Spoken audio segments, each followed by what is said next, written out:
다같이 요수아 4장 14절 24절. 요서 4장 14절 24절인데요. 오늘 23절 24절 같이 읽겠습니다. 요서 4장 23절 24절. 주 너희 하나님께서 우리가 지나갈 때까지 홍해를 우리 앞에서 마르게 하신 같이 주 너희 하나님께서 너희가 건널 때까지 요르단의 물들을 너희 앞에서 마르게 하셨나니 이것은 주의 손의 강력함을 땅의 모든 백성들이 알게 하려 하심이며 또한 너희가 주 너희 하나님을 영원토록 두려워하게 하려 하심이라 하니라. 예, 오늘은 요르단을 마르게 하셨나니입니다. 요르단을 마르게 하셨나니. 예. 정말 기도하겠습니다. 은혜로운 주 하나님 감사합니다. 주께서 도우시고 군을 베푸시고 복을 주셔서 이한 주의 말씀을 건너게 선포하도록 도와주시고 또 주를 아는 지식에다 자라게 하시고 성경을 통해서 배움과 교훈을 얻게 하시길 간구합니다. 주 하나님께서 이 복된 말씀에 늘 성령 충만함을 허락해 주시고 또 신선한 기름으로 기름 부어 주셔서 저희가 성경을 보는 눈을 갖게 하시고 또 주의 보에 나오는 놀라운 것들을 밝히 볼 수 있도록 은혜를 베풀어 주시옵소서. 듣는 길을 허락해 주시고 깨닫는 마음을 허락하여 주시기를 간구합니다. 늘 주의 말씀으로 저희 마음을 채울수록 주께 역사하여 주시기를 간구하고 이 시간은 은혜롭고 복된 시간이 되도록 도와주십시오. 감사드리며 주의 성기도 합니다. 아멘. 예. 이스라엘이 요르단을 마른 땅처럼 건넜습니다. 언약궤를 맨 제사장들이 먼저 물로 들어가자 내려오던 물들이 멈추어서서 무더기처럼 쌓였는데 이 장면은 보이지 않는 거대한 인공댐이나 둑을 건축한 모습과 같습니다. 언약궤를 어깨에 맨 제사장들은 백성들이 지나갈 때까지 강 중간에 서 있었습니다. 하나님 12지파가 각각 한 개의 돌을 취해 길갈에 그 돌을 세우고 있는데 이는 이스라엘이 요르단을 건넌 역사적 사건을 후대의 자손들에게 그 후대의 백성들에게 알려주려는 증거자료, 역사자료, 표적으로 삼게 하기 위한 겁니다. 하나님의 백성들은 하나님이 행하신 일들을 잊지 말고 기억해야 됩니다.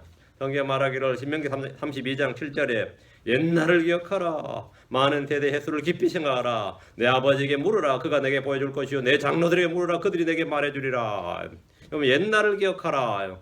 옛날에 뭘 기억하라는 거예요? 옛날을 기억하라. 주께서 우리에게 행하신 일, 역사를 기억하라 이 말입니다. 옛날을 기억하라. 많은 세대 횟수를 깊이 생각하라. 주님 오랫동안 일해 오셨죠.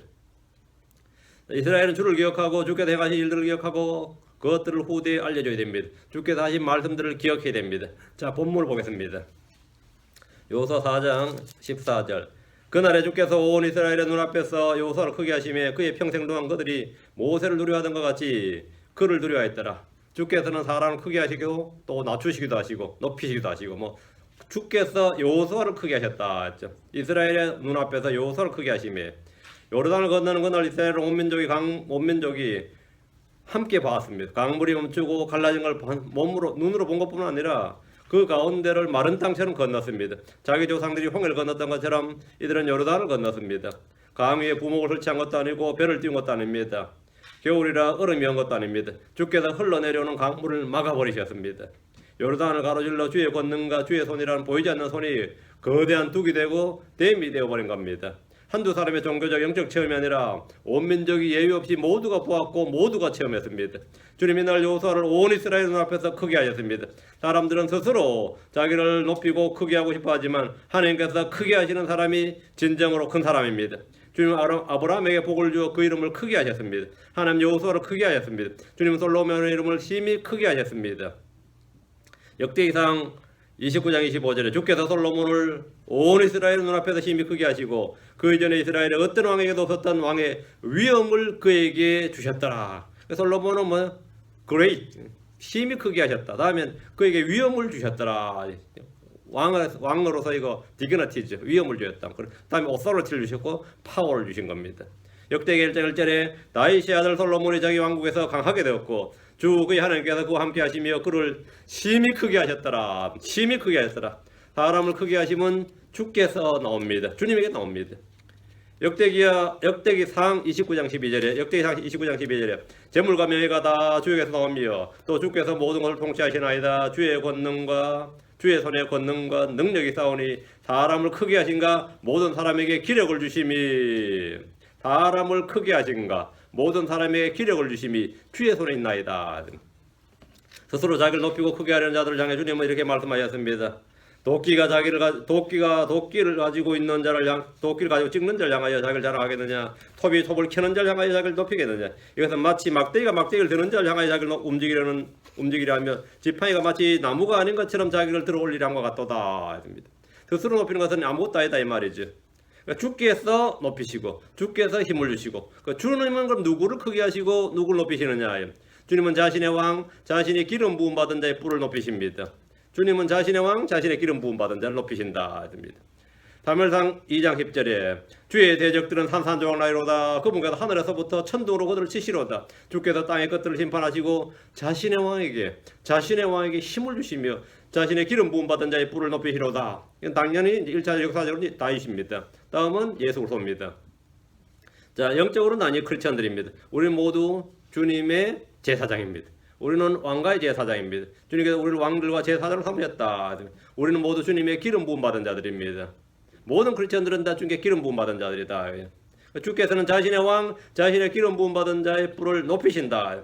하나님은 다윗을 크게 하시고 높이셨습니다. 다윗은 말하기를 시편 92편 10절에 그러나 주께서 내 뿔을 유니콘의 뿔같이 높이시리니 내가 신선한 기름으로 기름 부음을 받으리다. 내가 신선한 기름으로 기름 부음을 받으리다. 주님은 자기를 낮추는 자들 높이십니다. 야고보 4장 10절에 주의 눈앞에서 스스로 겸손하라. 그리하면 그분께서 너희를 높이시리라. 그분께서 너희를 높이시리라. 자기를 낮추는 자. 주의 눈앞에서 스스로 겸손하라. 주께서 낮추시면 아주 괴롭습니다. 자신이 스스로 낮춰야지. 주께서 네가 안 되겠다, 좀 낮춰야겠다, 가 낮춰지면 어렵습니다.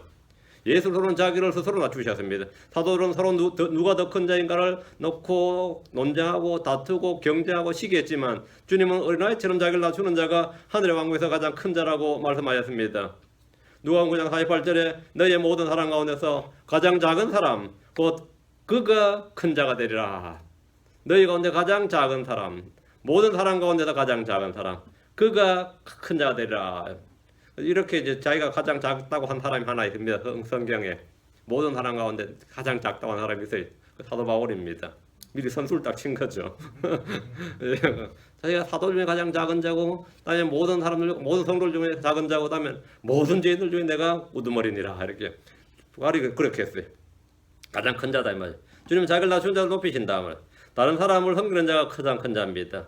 누가복음 22장 26절에 너희는 그리하지 말지니 너희 가운데 가장 큰 자는 어린 자와 같고 으뜸인 자는 섬기는 자와 같을지니라 했습니다. 가장 큰 자는 모든 사람의 종이 되어야 됩니다. 그 자가 가장 큰 자입니다. 하나님의 손 아래 스스로 겸손한 자를 주께서는 높이십니다. 베드로전서 5장 6절에 그러므로 하나님의 강한 손 밑에서 스스로 겸손하라.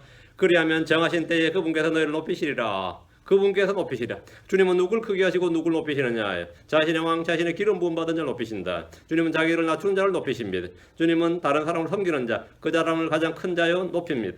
주님은 스스로 겸손한 자, 하나님 앞에서 자신을 낮추고 스스로 겸손한 자를 높이신다.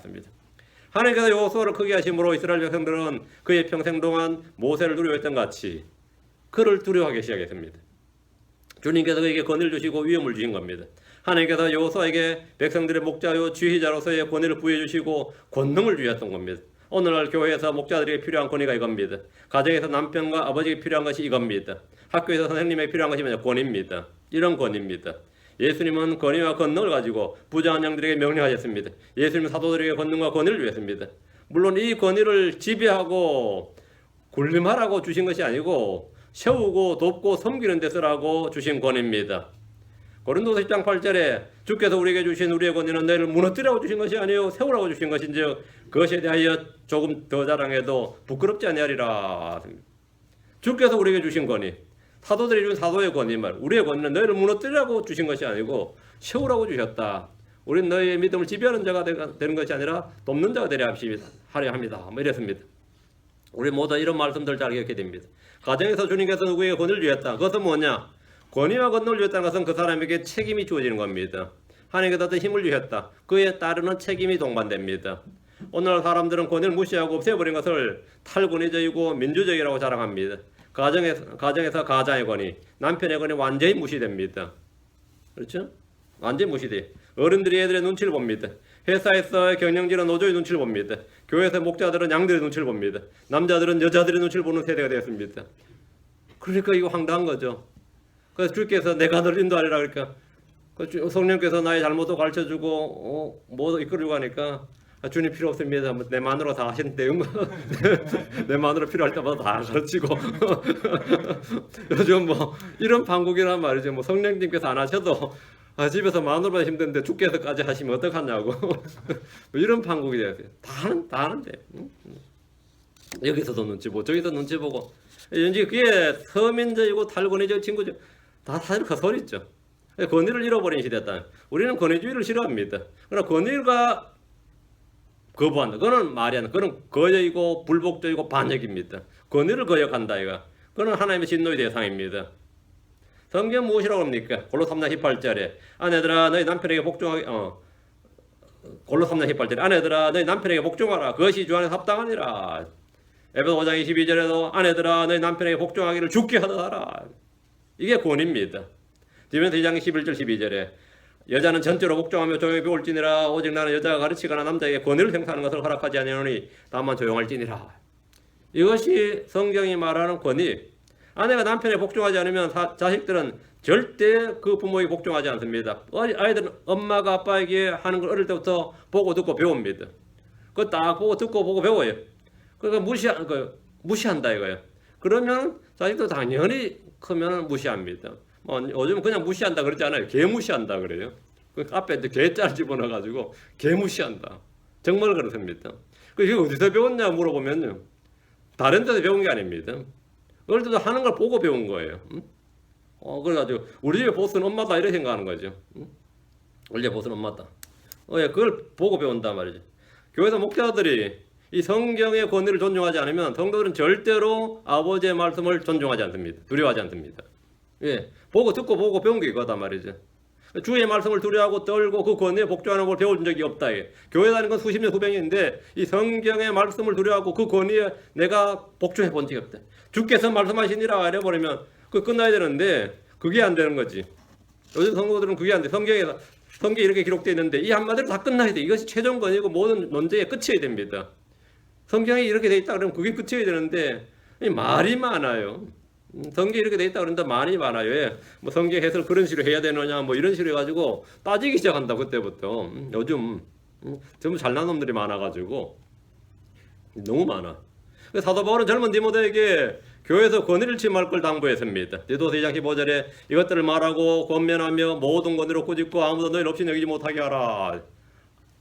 권위로 모든 권위로 꾸짖고 이때 디모데가 젊은 나이였어요. 근데 이 감독이 됐단 말이죠. 요즘도 뭐 동양사회는 아직도 나이 따지죠. 니 몇 살이야 뭐 주민등록 좀 까봐 그러고 뭐 한국 하면 특히 더 하죠. 그 나이가 뭐 벼슬도 아닌데 하여튼 나이가 굉장히 중요한 겁니다. 유대사회는 더 했습니다. 30살 이하로는 뭐 어른 취급을 안 했고요. 30살 이상부터 비로소 이 사람들에게 이제 어른 취급을 한 거예요. 그래서 침례 요한이나 뭐 예수님은 다 30살에 사역을 시작하죠. 그때부터 이걸 시작을 한 거예요. 어른 된 거예요. 그래서 예레미야가 부름받을 때 난 아이라 이러시죠. 그래서 30살이 안 됐다 이 말입니다. 그 말이 아이라 그렇다면 내가 10살 뭐 15살 그게 아니라 그때는 그쪽에서는 30살이 안 되면 아예 이거 뭐 끼어들지도 못했단 말이에요. 디모데 같은 케이스가 좀 젊은 나이에 감독이 된 거죠.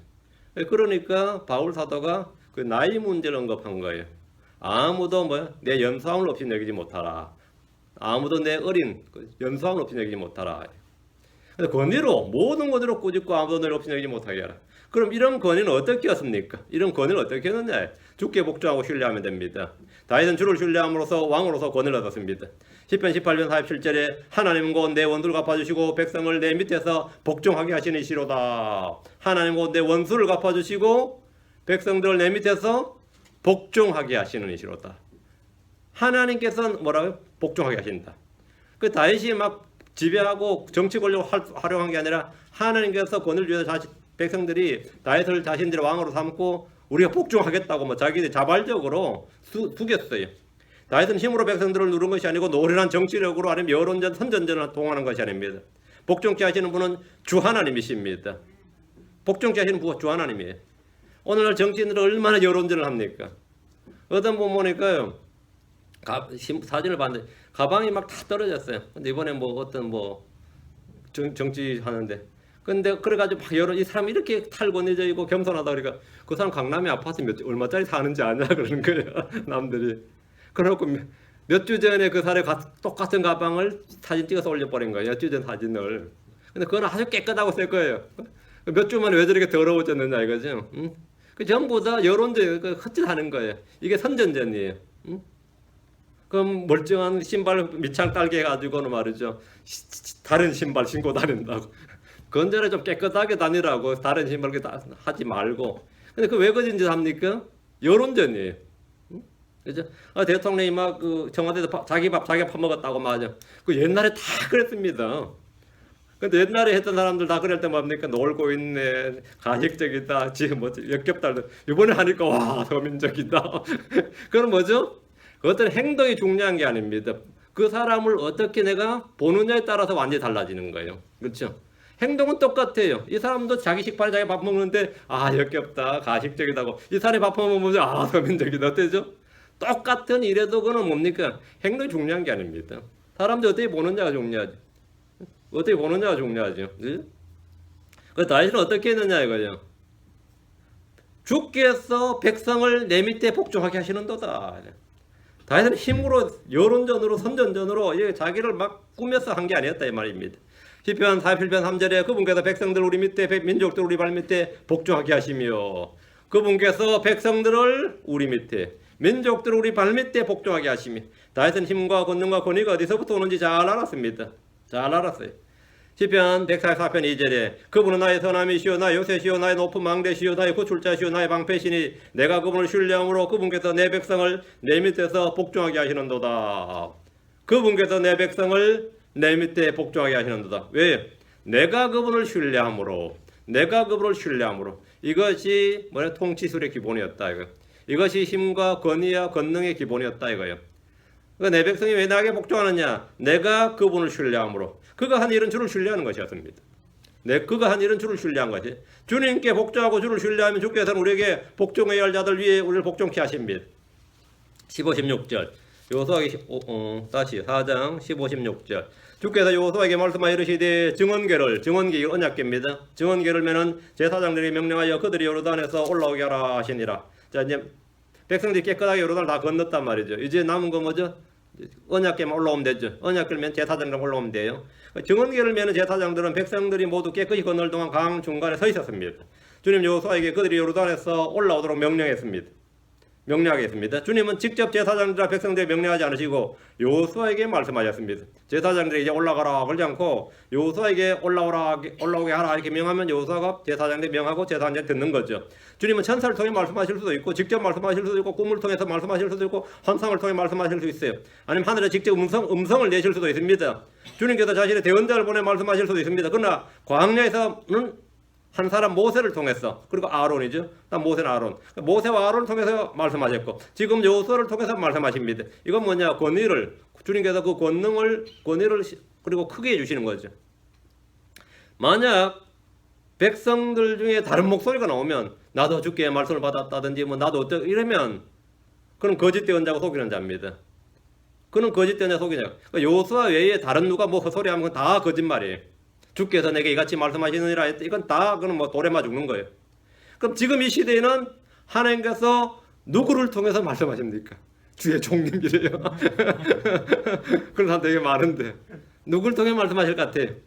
누구를 통해서? 히브리서 1장 2절 히브리서 1장 1절 2절 지나간 때에는 여러 시대에 다양한 방식으로 대언자를 통하여 말씀하신 지나간 때에는 여러 시대에 다양한 방식으로 여러 시대에 뭐 족장 시대, 거저인 시대, 율법 시대, 그죠? 왕정 시대, 사사 시대 아시죠? 여러 시대에 다양한 방식으로 대언자들을 통하여 조상들에게 말씀하신 하나님께서 이 마지막 날들에는 자신의 아들을 통하여 우리에게 말씀하셨으며 그분을 모든 것의 상속자로 정하시고 또 그분으로 말미암아 세상들을 만드셨느니라. 마지막 날들에는 자신의 아들을 통하여 말씀하신다. 그 예수 그리스도 외에 다른 목소리가 나오면 그건 전부 다 뭐죠? 거짓말이에요. 그건 거짓말이에요. 이 몰몬글마다 요셉 스미스 뭡니까? 누구 천사 이름이 뭐죠? 그 천사가 와서 자기에게 계시였다잖아요. 저건 뭐야? 무슬림 만든 마음에서는 마찬가지죠. 천사가 와서 계시를 줘가지고 썼다 이거야. 그건 다 거짓말이다 이거야. 왜? 주님께서 뭐라고? 자신의 아들을 통하여 자신의 아들을 통하여 우리에게 말씀하셨으며. 그럼 이것과 다른 건 다 거짓말이다 이거예요. 여러분이 만약 사적 대언을 받았다 싶다. 간밤에 놀라운 계시를 받았어요. 이건 내 오늘 좀 자랑 좀 해야 돼 이거는. 근데 그것이 성경 말씀과 일치하지 않으면 그건 가짜죠. 100% 가짜입니다. 성경 말씀 일치하면 말할 필요 없어요. 여기 다 있으니까. 그게 성경 말씀 일치하면 그건 뭐 이야기할 필요가 없는 거 성경 다 나오는 이야기잖아. 그건 말할 필요가 없다고요. 지금 우리는 대언자를 필요로 하지 않습니다. 지금 우리는 꿈꾸는 자들은 환상을 본 자들의 말이 필요치 않습니다. 하나님께서 이 마지막 날들에 자신의 아들을 통해 말씀하셨습니다. 주여 내게 말씀해 주소서 해보세요. 성경 읽어라 그러죠. 그것이 바로 지금 우리 손에 기록된 성경입니다. 17절. 그러므로 여호수아가 제사장들에게 명령하여 이르기를 너희는 요르단에서 올라오라 하매 여호수아는 백성들보다 먼저 제사장들에게 요르단 강으로 들어갈 것을 명령했고 백성이 모두 건넌 후에 제사장들에게 나오라고 명령했습니다. 제사장들의 발이 요르단에 닿을 때 요르단 강물이 갈라졌어요. 그리고 그들이 발이 요르단에 올라올 때 강물이 다시 합쳐졌습니다. 주님은 처음이요 마지막이시기 때문입니다. 주님께서 우리보다 앞서 나가시고 또한 우리의 후위대가 되십니다. 주님은 우리보다 뭐라고요? 앞서 나가시고 후위대, 리루얼리 우리의 후위대가 되십니다. 이사야 52장 12절. 주께서 너희 앞에 나가시며 이스라엘의 하나님께서 너희 후위대가 되시려니 주께서 너희 앞에 나가시며 전이 되죠? 앞에 나가시면 이스라엘 하나님께서 너희의 후위대가 되시리니 너희가 급히 나가지도 아니하며 도망가지도 아니하리라. 급히 나가지도 아니하며 도망가지도 아니하리라. 주님이 앞서 나가시고 주님 뒤에 후위대가 되신다. 이는 출애굽 때 요르단을 건널 때 가나안 정복 전쟁 때 늘 주께서 보여주셨던 일입니다. 진리. 이사야 58장 8절. 이사야 58장 8절. 그리하면 내 빛이 새벽같이 서져 나오고 내 건강이 신속히 솟구치며 내 의가 내 앞에서 가고 주의 영광이 내 후위대가 되리니. 내 의가 우리의 의는 하나님이십니다. 예수 그리스도입니다. 내 의가 내 앞에서 가고 주의 영광이 예수 그리스도는 하나님의 영광이십니다. 영광의 광대시고 인격이 정확한 형상에 주의 영광이 내 후위대가 되리니 주님 우리 앞서 나가시는 포로너시고 뒤에 나가시는 리롤드다. 후위대가 되리니 예수는 우리의 의가 되십니다. 예수는 하나님의 의시며 하나님께서 우리에게 주신 의입니다. 이스라엘은 자기 의를 세우려고 하나님의 의에 복종하지 않았습니다. 그러나 대환란을 겪고 나서 그날에 그들이 이렇게 말합니다. 예레미야 3장 6절에 그의 날들에 유다는 구원을 받고 이스라엘은 안전히 가리라. 그의 이름 곧 그를 일컬을 때 쓸 이름은 이것이니 곧 주 우리의 의라. 예수로 이름이 뭐라고요? 주 우리의 의라. 예수는 우리의 의입니다. 예수는 하나님의 의이십니다. 예레미야 51장 10절 주께서 우리의 의를 내놓으셨으니 주께서 우리의 의를 내놓으셨으니 예수를 주셨으니 말입니다. 오라 우리가 시온에서 주 우리 하나님의 일을 밝히 알리자. 여호수아가 제사장들에게 너희는 요르단에서 올라오라 했던 것처럼 장차 주님께서 우리를 향해 이리로 올라오라 하실 겁니다. 이리로 올라오라. 우리는 왕가의 제사장들입니다. 우리는 하나님과 그리스도의 제사장들로서 주님과 함께 이 땅을 통치할 것입니다. 그들이 언약궤를 맨 것처럼 우리는 마음속에 언제나 주의 말씀을 가득히 거하게 해야 됩니다. 18절입니다. 18절. 주의 언약궤를 맨 제사장들이 요르단 한가운데서 나와 마른 땅을 향해 발바닥을 들어 올리니 발을 들어 올린 거죠. 발바닥을 들어 올리니 요르단의 물들이 제자리로 돌아가 예전같이 흐르며 그것에 모든 둑에 넘쳤더라. 한동안 물이 보이지 않는 손에 의해서 어떻게 된 거죠? 막혀 있었죠. 완전 위는 댐이 된 거예요. 이게 갑작스럽게 방류가 되는 거죠. 제사장들이 발을 딱 들어 올리는 거 된 거죠. 다시 하니까 얼마나 물이 넘치겠어요. 엄청난 거죠. 시간당 몇 톤씩 몇 톤이 아니라 수십 톤씩 그냥 막 쏟아져 나오는 거죠. 주의 언약궤를 맨 제사장들이 요르단 한가운데 나오자 요르단의 물들이 제자리로 돌아가 예전같이 흘렀고 그것의 모든 둑에서 물이 넘쳤습니다. 마치 막아두었던 댐에 둑이 터진 것처럼 요르단 강들은 흘러 넘쳤을 겁니다.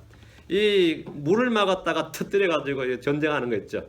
이건 한국이 잘했던 것 같아요. 양걸 예전에 보면 이런 걸 잘했던 것 같아요. 제사장들의 발이 강에 들어갔을 때 물이 그쳤고 강에서 나와서 마른 땅을 향해 발바닥을 들어 올렸을 때 강물이 예전과 같이 다시 흘렀습니다. 19절입니다. 백성이 첫째 달 10일에 요르단에서 올라와 여리고 동쪽 경계에 있는 길갈의 진을 치매. 자, 요르단을 건넌 첫 번째 야영지가 되죠? 길갈입니다. 길갈은 아주 유명한 도시예요. 여러 성경에서 자주 보는 도시고 길갈 많이 나오죠. 요르단을 건너서 이스라엘은 길갈의 진을 쳤는데 이날이 첫째 달 10일이라 그래요. 첫째 달 10일이란 말은 뭐냐면 14일이 뭐죠? 14일 저녁이 6월절이라고. 10일 날은 양을 하나 딱 취해서 14일까지 집에 보관을 해야 돼요. 그게 10일이야. 10일 날 양을 선택하는 거예요. 이날이 첫째 달 10일이다 이랬는데 성경 역사책입니다. 역사적 사건, 역사적 인물, 역사적인 장소와 시간이 있습니다. 요르단에서 여리고까지가 6마일 정도의 거리입니다. 길가는 그 정도, 그 중간 정도 있습니다. 이곳은 가나안 땅에 들어온 이스라엘이 처음 진을 친 장소이자 정복전쟁의 작전 기지와 같은 곳입니다. 작전 기지 같은 곳이. 이곳은 사무엘이 사사로서 직무를 수행했던 것이고 사울 왕이 즉위했던 것이고 아말렉 왕 아각을 죽였던 곳입니다. 압살롬의 반역 때 다윗이 이 요르단강을 건넜고 귀환할 때 또 이 강을 건넜습니다. 엘리야, 호세아, 아모스와 같은 대언자들이 활동했던 길갈은 요 길갈이 아니에요. 이름이 다릅니다. 같은 길갈이 아니에요. 그 도시는 이제 이 요르단 강 곁에 있는 도시가 아니라 베델의 북쪽에 있는 도시로 이름만 같은 다른 지역의 도시입니다. 길갈이라는 의미는 길갈 뜻은 뭐냐? 이집트의 수치가 굴러갔다 이런데 이집트의 수치가 굴러갔다. 이제 우리로부터 더 이상 이집트란 거는 이제 없다 이거예요. 광야에서도 뭔가 홍해를 건너도 광야에도 아직 이집트의 잔재가 남아 있었는데 이제 그 요르단을 건너므로서 우리 뭐라고요? 이집트와는 완전히 이집트의 수치가 굴러갔다. 이곳에 이들은 첫 번째 유월절을 지켰고 할례를 받았습니다. 이들은 더 이상 이집트의 종로로 하다 쫓겨났던 이스라엘이 아니라 가나안의 정복자로 변화되어서 나타난 겁니다. 우리 모두 죄의 종, 세상의 종, 마귀의 종에서 벗어나서 좀 헤매다가 광야 생활하다가 세상을 이기는 승리자요, 마귀를 대적하고 죄를 이기는 정복자들이 되어 들어오는 겁니다. 정복자들이 되어서 20절입니다. 20절 여호수아가 그들이 요르단에서 취한 12개의 돌을 길갈에 세우고 길갈에다 이제 뭡니까 광개토 대왕비를 하나 세웠다 이 말이에요. 한글 세우면 진흥왕 순수비를 세운 거예요. 길갈에 12개의 돌을 딱 세웠는데 누가 봐도 이거는 뭡니까? 예사돌이야. 딱 보면 뭔가 이거는 인위적으로 세운 돌이라는 걸 알 수 있는 거죠. 기념비 또는 어떤 그런 의미가 있는. 한국 사람 같으면 여기다 그냥 안 세우죠. 당연히 글을 남기고 말지. 글을 남기고 말고 한국 사람들은요. 야, 그건 제가 설악산에 수학여행을 갔거든요. 우리 중고등학교 나가죠. 그 산에 올라갔는데 그 바위들, 이쁜 바위들 많더만 거기에 뭔 놈 이름을 그렇게 많이 적어 놨어요. 더럽게 시리. 나 다녀갔다, 이런마가 막, 진짜 얼마나 지저분한지 몰라요.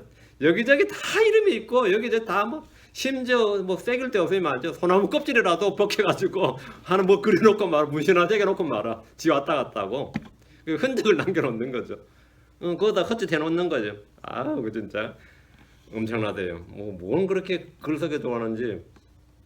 글 남겨놓고 돌멩이 하나에도 글 남겨놓고 마는데 여기 여호수아는 12개 돌에다가 어떻게 글을 남겨놨다면 나중에 탁본을 떠가지고 그죠? 역사적 자료가 되겠죠. 그건 잘 모르겠어요. 근데 그냥 돌을 길갈에 세웠다 이래놨어요. 그냥 그것만 나오지 돌에 율법을 해겠다든지 아니면 나 여호수아 여기 다녀갔다 나 이스라엘 여기 우리가 어쩌겠다 이런 걸 써놨는지 안 써놨는지 이건 모르겠어요. 여호수아는 각 지파에 한 개씩 들고 나온 돌들을 이제 이거는 강에 들고 나온 돌인데 그걸로 이제 기념비를 세웠어요. 어쨌든 요르단 강바다에 취한 12개의 돌을 길갈에 세운 겁니다. 여호수아가 여기에 무슨 글을 썼는지는 나오지 않습니다. 이 돌은 이스라엘 요르단을 마른 땅처럼 건넜다는 표적으로 세워둔 것이고 증거 비석이라고 그러는데 증거석 그래 이걸 증거석. 21절 22절 이스라엘 자손에게 말하 이르되 이후에 너희 자손들이 자기 아버지들의 물어 이르되 이 돌들은 무엇을 뜻하니까 하거든 너희는 너희 자손들에게 알려주며 이르기를 이스라엘이 마른 땅을 밟고 이 요르단을 지나갔느니라 이렇게 말해주라는 거죠. 이 돌이 뭐냐 그러면 이스라엘이 마른 땅을 밟고 이 요르단을 지나갔느니라. 그럼 듣는 사람은 어때? 와우지 그죠? 와 그거지 길갈에 세워진 12개의 돌들은 누가 봐도 어떤 역사적 의미가 있는 기념비로 세워졌기 때문에 훗날 이스라엘 자손들이 이 돌들이 무엇인지 물을 때 이 돌에 담긴 역사적 사건 의미를 말해주라는 겁니다. 이스라엘 자손들이 이 돌들은 무엇을 뜻하니까 이러면 요르단강을 건널 때 있었던 주의 능력과 역사, 은혜를 가르쳐주는 겁니다. 이스라엘은 주께서 그들이 행하신 일이 역사입니다. 주께서 그들이 행하신 일이 역사예요. 이스라엘의 역사는 하나님과 떨어질 수가 없습니다. 처음 시작부터 하나님과 함께한 역사입니다.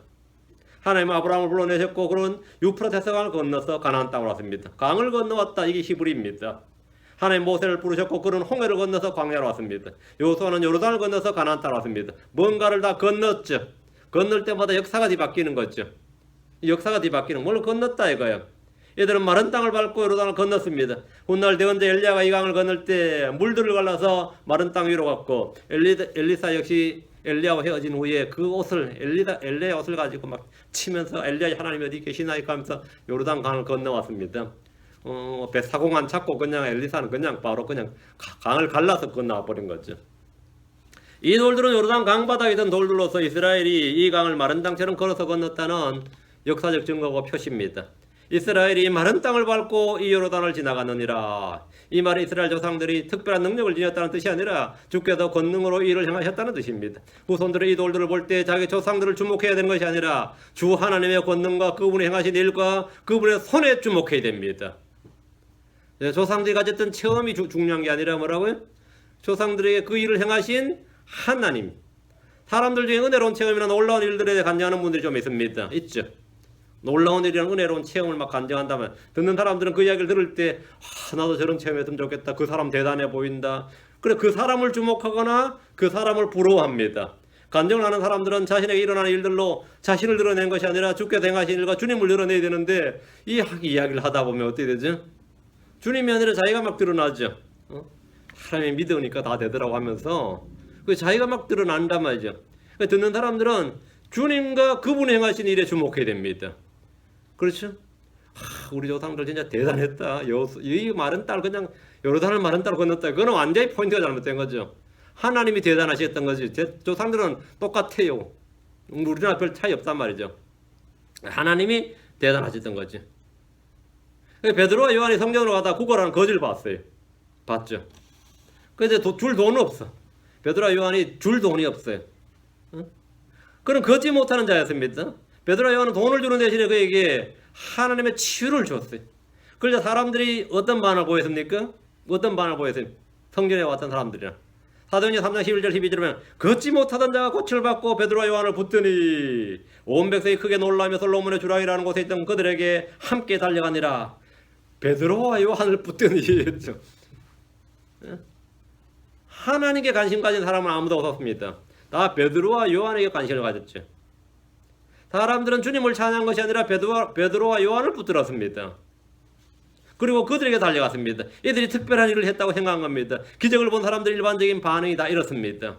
12절 베드로가 그것을 보고 백성에게 응답하되 너희 이스라엘 사람들아 어찌하여 이 일에 놀라느냐 어찌하여 마치 우리가 우리 자신의 권능이나 거룩함으로 이 사람을 걷게 만든 것처럼 우리를 이토록 진지하게 쳐다보느냐. 왜 우리를 쳐다보느냐 이거예요. 그럼 누구 쳐다봐요? 응? 하나님을 쳐다봐야지. 하나님을 쳐다봐야지.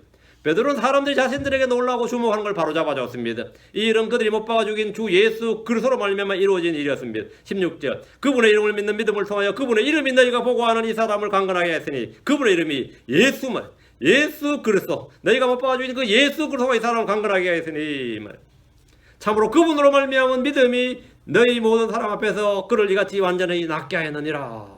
놀라운 일을 행하신 분은 예수 그리스도이십니다. 그리스도 안에 계신 그리스도는 우리 안에서 강력한 권능으로 일하시는 분입니다. 믿는 자 안에서 효력있게 일하시는 분입니다. 왜 우리를 주목하느냐 이게. 많은 이 목회자들도 마찬가지예요. 뭐 좀 큰일 하고 나면 다 자신들을 또 이 밑에 이제 신학생들이나 이제 청년들은 어때요? 나도 당신처럼 되고 싶습니다. 그러거든요.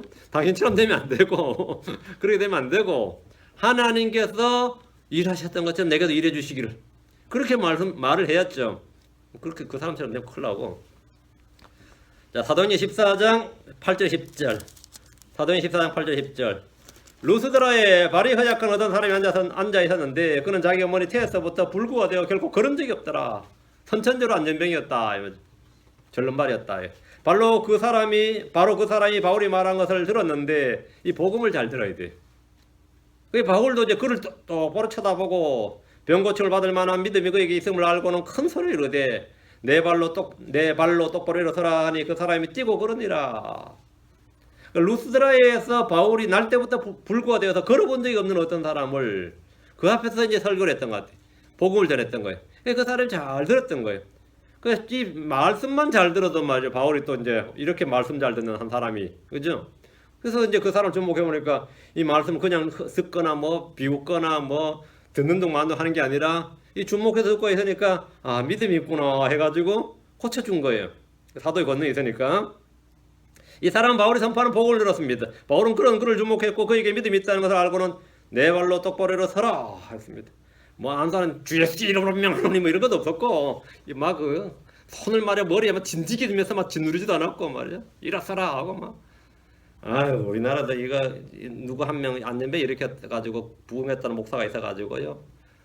이 목사님들 그 진짜 그 뭐 육교위에 앉은 안전뱅이 한들 많이 업어갔습니다. 자기 겉간에서 막 한번 고쳐보려고 그래가지고 주 예수 이름으로 명하노니 일어나라 일어나야지 막 하다만 몇 시간에 이어서도 안 되니까 그 안전뱅이가 진짜 일어나는 거예요. 나 안전뱅이 아니었다고 하면서 먹고 살려다 보니 이렇다고 그냥 툭툭 설고 일어나니까 막 흥분했는데 나 안전뱅이 아니었다고 이러고 이 안전뱅이인지 아닌지도 모르고 업고 와가지고는 말이 그 난리를 치는 거예요. 참 웃기지도 않는 이야기인데 그걸로 이 사역되는 줄 알고 말이에요. 그래서 내가 능력 받았다고. 내가 능력 받는 게 아니라 주님이 능력은 주님으로부터 나와야 되는 겁니다. 능력의 원태는 주님으로 나와야 돼. 치유는 주님, 치유자가 주님이에요. 근데 이 도구들이 말이죠. 자기가 도구가 돼야 되는데 지가 뭐가 되나 주인이 되려는 거죠. 도구가 되는. 어떤 바울은 내 발로 똑바로 서라 하니까 된 거죠. 그 말에 그는 일어나서 뛰어 걸었어요. 그 말에 그냥 얼마나 놀라운 거예요. 그 말 한마디에 그 주의 말씀에 권능이 있었다. 바울은 뭐라고 사도의 표적을 행할 수 있었단 말이에요. 이방인들이 얼마나 놀랐겠어요. 그 일을 본 사람들이 어떻게 했습니까? 야 바울이 전한 예수는 진짜다. 바울이 전한 하나님이 살아계신 하나님이다. 이래야 되는데 그 일을 본 사람들이 딱 반응이 11절 13절 사도행 14장 11절 13절 사람들이 바울이 행한 일을 보고 목소리를 높여 루가니아 말로 이르되 신들이 사람의 모양으로 우리에게 내려왔다 하며 바나바는 주피터라고 바울은 주로 말하는 사람이라고 먹추리라 하더라. 먹추리. 이 그들의 도시 앞에 있던 주피터의 제사장이 제우스입니다. 주피터 제사장이 소와 화환들을 가지고 성문들에 이르러 함께 희생물을 드리려 하였더라. 니들은 신들이니까 여기 있으란 말이에요. 그래가지고 제사장이 막 나타 출동한 거예요. 소와 화환들을 가지고. 그러다가 바울이 우리 아니라고 하니까 나중에 이 사람들이 돌로 쳐서 죽여요 바울을. 그래서 바울은 덕분에 셋째 아들까지 갔다 오는 거지. 이때가 그 사건입니다. 이때가 바울이 삼청천 나고에 한번 올라갔다 온 사건이. 사람들은 이적과 기적과 걷는과 표적을 보게 되면 놀라면서 그 일을 행하신 하나님보다 그 일을 한 사람에게 훨씬 더 관심을 갖습니다. 이는 피아노 연주를 듣고 나서 연주자보다 피아노에 더 관심을 갖는 것 같습니다.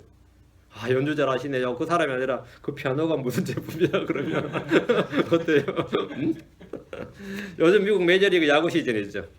관중들은 누가 홈런을 치면 그 선수에 열광하지 그 볼에 열광하지 않아요.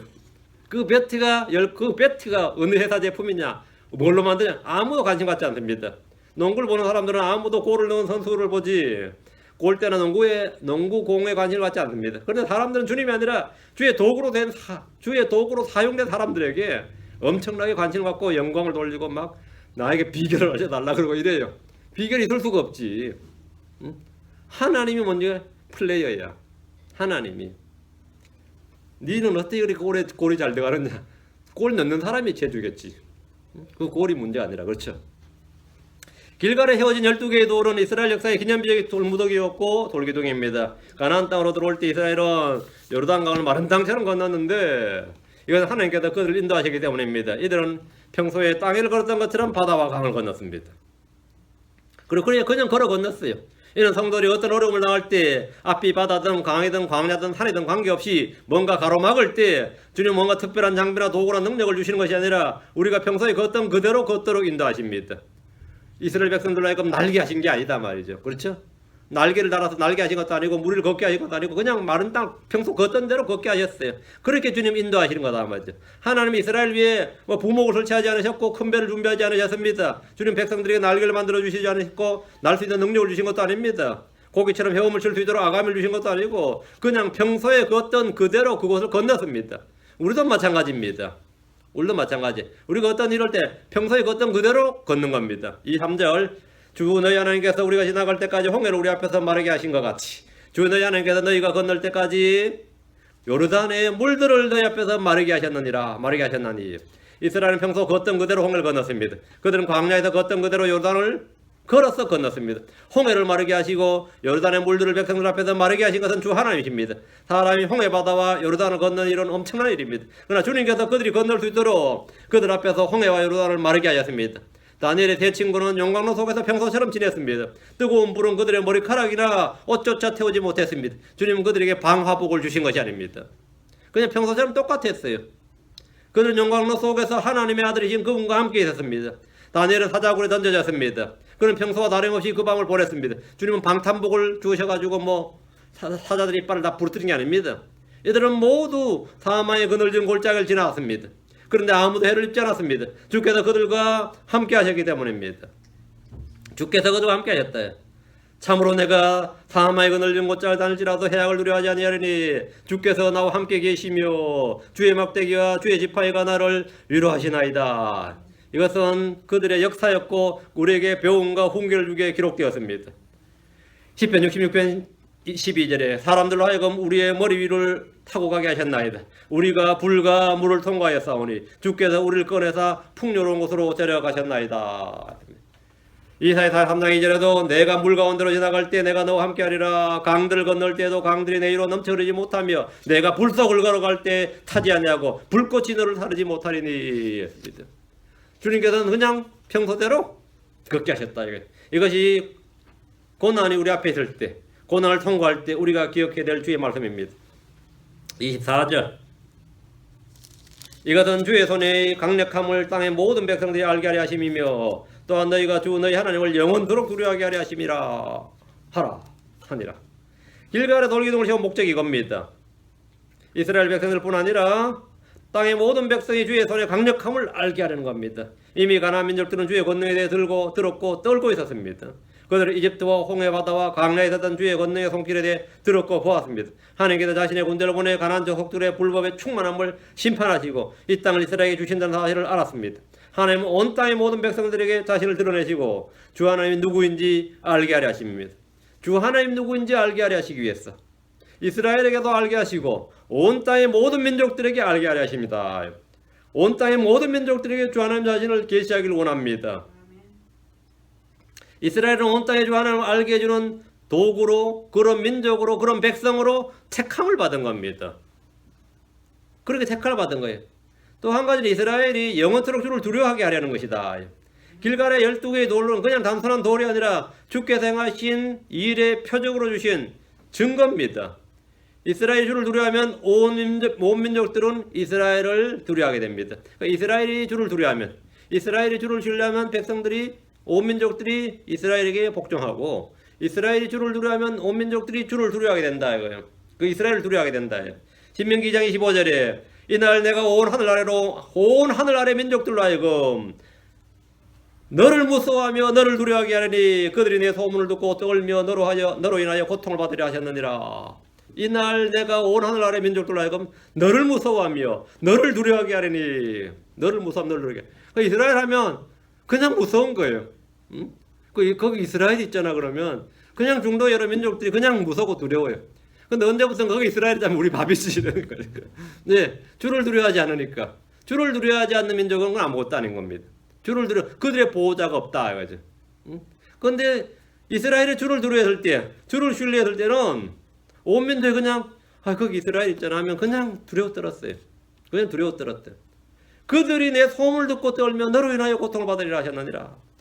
하나님 이스라엘을 온 민족들의 표적이요 증거로 삼으셨습니다. 하나님 이스라엘을 하나님의 백성의 거룩한 민족으로 구별하셨습니다. 하나님 이스라엘에 율법을 주시고 그들이 하나님이 되셔서 그들이 이 땅에서 다른 민족들과 달리 주의 말씀, 주의 법들을 가지고 사는 백성으로 만드셨습니다. 이들을 통해 온 세상 하늘 아래 있는 온 땅의 모든 민족들이 주 하나님을 알게 하려 하심입니다. 솔로몬은 주의 전을 건축한 후에 이 성전 봉헌 기도를 했는데 그 유명한 기도, 이방인에 관한 기도가 있습니다. 열왕기상 8장 41절 43절, 열왕기상 8장 41절 43절에 또 주의 백성 이스라엘에 속하지 아니한 자하고 주의 이름으로 인하여 먼 지방에서 오는 타국인에 관하여는 그들이 주의 크신 이름과 주의 강한 손과 주의 뻗은 팔에 대해 들을 터이므로. 타국인들은 주님에 대해 듣는다 이거예요. 그가 와서 이 집을 향하여 기도하거든 주께서는 하늘 곧 주의 거처에서 들으시고 그 타국인이 주를 부르며 구하는 모든 것에 따라 행하사 땅의 모든 백성들이 주의 백성 이스라엘처럼 주의 이름을 알고 주를 두려워하게 하시오며 또 내가 건축한 이 집이 주의 이름으로 불린 줄을 알게 하옵소서. 모든 백성들이 뭐라고요? 땅의 모든 백성들이 주의 백성 이스라엘처럼 주의 이름을 알고 주의 이름을 두려워하게 하시며, 성전의 건축 목적이 이스라엘 자손뿐만 아니라 온 땅의 모든 백성들이 이스라엘처럼 주의 이름을 알고 주를 두려워하게 하는 거예요. 그게 성전 건축 목적이에요. 그러나 불행하게도 이스라엘 주께서 주신 땅에, 그 땅에서 주의 율법을 가지고 사는 대신에 이방신들을 택하고 자기 방식대로 살기를 택함으로 이방인들이 두려워 떠는 게 아니라 오히려 그들이 주변 민족들을 두려워 떨게 됐습니다. 그래서 멸망을 했어요. 그러나 하나님의 부르심과 뜻과 계획은 후회가 없으십니다. 주님은 주 예수를 통해서 이 일을 이루실 겁니다. 천년왕국 때 주 예수를 통해서 말씀하신 대로 다 이루신다. 오늘은 14장 마치, 여호수아기 4장 2~4절까지 마치고 여기까지 하고 5장 다음 시간에 하겠습니다. 다음 기도합시다. 은혜를 주하나님 감사합니다. 함께 기도하시고 국률을 보시고 복을 주셔서 주의 말씀을 은혜로 봉사하여 계속해서 쏘아부어 주셔서 듣는 모든 손들이 주의 첫날 참으로 은혜로 복된 시간을 갖도록 도와주십시오. 감사드리며 주의 손 기도합니다. 아멘. 아멘. 예.